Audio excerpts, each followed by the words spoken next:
the wrong one, of course, to be a Muslim. But nonetheless, what I want you to do is I'm going to look through about 7 different areas tonight, and we're going to use you as our foil, and I'm going to show and ask you to just agree with everything I say. Just say yes to everything I say, okay? Be good, obedient Muslim. That's what Islam means. Did you all know that? Islam means obedience. Islam means submission. It does not mean peace. Am I correct? Yes, that's right.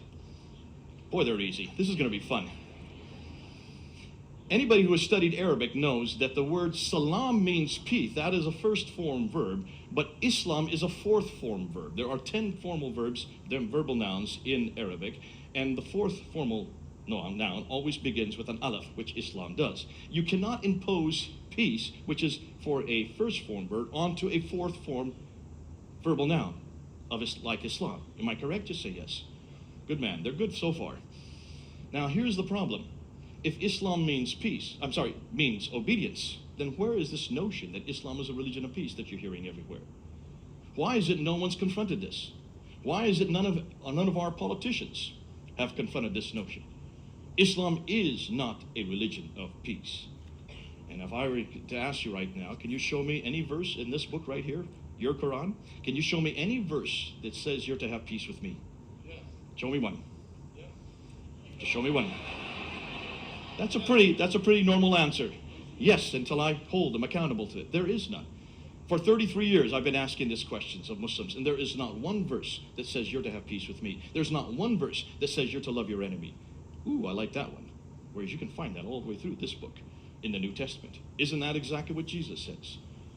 Put away the sword, for he who lives by the sword dies by the sword. That's in Matthew 26, verse 52. Whereas in this book, it says, slay the enemy wherever ye find them. Besiege them, lay in wait for them with every kind of ambush. That's Surah 9:5, correct?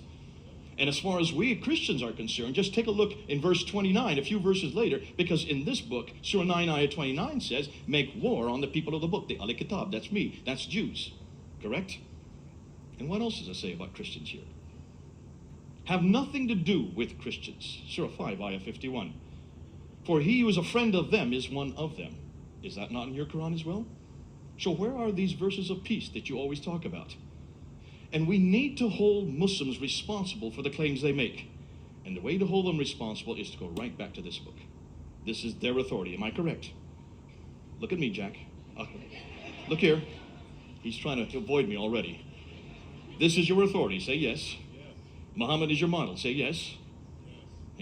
Don't even begrudge that. You should be saying Allahu Akbar on that point. Now, here we go. This book, this is your book. Is it eternal? He's already starting to wilt. Akbar, let me help you out this. Yes.